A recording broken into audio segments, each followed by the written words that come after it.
Case number 43. Yes. 2022. Plaintiff kana kuti mangari wedu. Look, Mashanji. Address Wendiri Farm, Mazoe District. Defendant Mumangarirwi. God knows. Murombo. Address Murefu Village. Rusenza Mazoe. Claim. Ndoda Pfuma mwanasikana wangu Melus inoti. Mbudzi yechidya musonga. Mombe yechimanda kateti. Mombe yedanga nerusambo 300,000 RTGS. Uya undiudze kuti mwana wangu uchiri kumuda re. Right? The plaintiff claims lobola for his daughter Melusi in the form of what?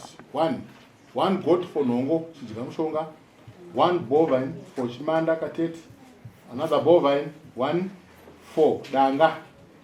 Sambo, bride price to the tune of 300,000 RTGS in dollar or its US equivalent.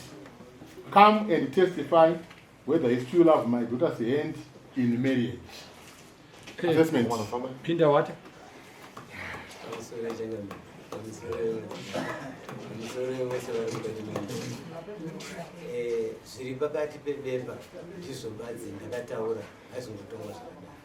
Alright.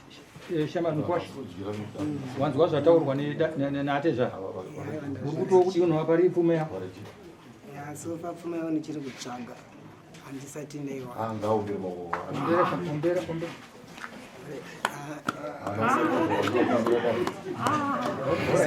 Saka ukiri kutsvaga uri funga kuti ungavaperi ava paakudiwa nguva manje. Tinoona kana takuwa. Regaindi kuguide assessment. Uyo tenge takambomutonga muno. Ndiwe? Okay. Ndirazi yeninge. Pato ana makore. Handizi? Yeah. Akatongobviswa dzimwe dzinenge mombe 2 handizi? Chichakabiswa? Biswa masungiro. Masungiro? Takamutonga wana kune mumwe chete. Takambotaura nezvayo. Akabvisa chiri chino. That was 2019. Angosungira. Akabvisa blanket. Amai. Nemai pamusoro. Nembudzi yemasungiro handizvo?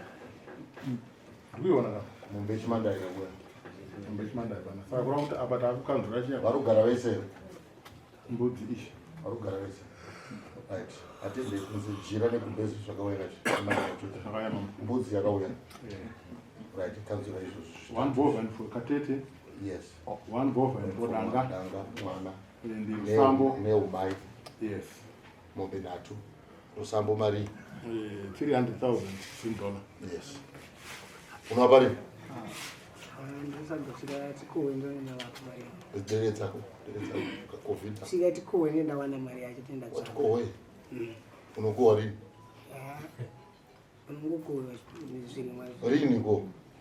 Gorino rangu dongopera rakunopera. Rakunopera. Kana rakunopera ndi December. Mvura yakasadzoka zvakasasvika. Zvimbotadze kusvika. Zvimbotadze kusvika. Mvura iri kuda. Zviri nani. Kana gore rakunopera munyaya December. Saka unotikuwa chiri muna December. Alright. Naye kubvira kutora kwakaita mwana wasotombokuwa. Akambo zvanzviri nani tinotai chiri mbumaenzano nezvi. Naika asi gore nochiri right. Achiri nani. Naika. Saka unovapari iwe ufunga kwako. Chinguko. Varugara vese vana vakava mashaji. Pakuita statement. Ndiki wabude pachena mawachiri kudani mwana wangu. Muwanana.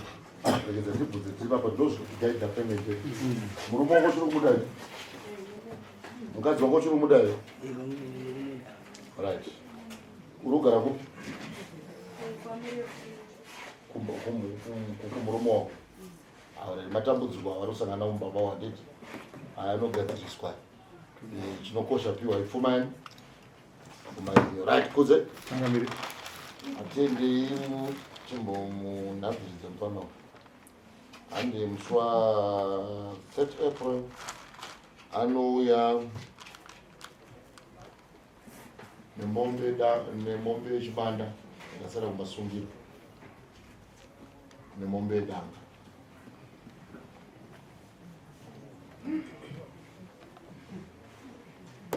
tozomupa rimwe date musi wanoya musi wa 30 April kuti Rusambo neimwe mombe 1 yasara anoya nazvo mwedzi. Tinobata madhiti ake uko apa ngamunokorokosa ngaamanye chaimo nokorokosa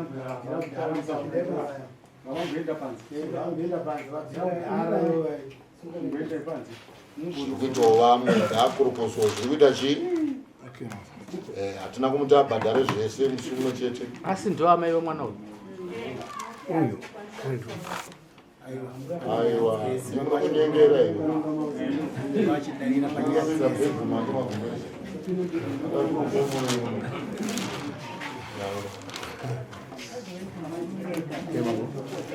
otherwise dambudziko ravanarava ndivava kwetoti otherwise izvozvo haisi otherwise nematombo dambudziko ndivava. ana amwino mazono kufumuka kupindira dzimba dzevanhu ndimune muda kurara nemukwasha kana kuti murare nevana venyu kasi mabedroom enyu yako zembedroom bedroom yako nabereko wako kurese padhuze pamwana udzoka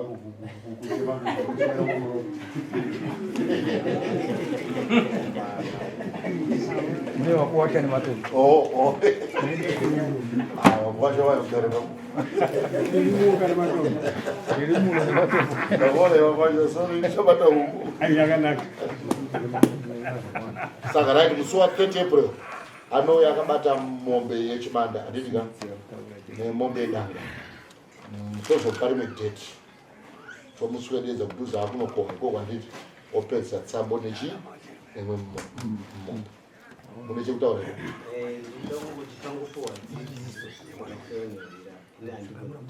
vanogara anda sabhokani sabhoko murefu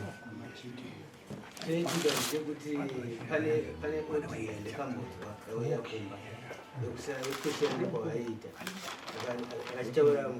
radi zvamunoita imimi hatingi zvimwe zvacho ka musaremedzidzana handi mune hanzvadzi nanaasekuru nanahanzvadzi dzenyu iyewo anazvo zvimwe chetezvo tumai hanzvadzi dzenyu nehama dzacho dzinogara pasinjika dzirisembewana hatingambotapedzeredzana zvese handiti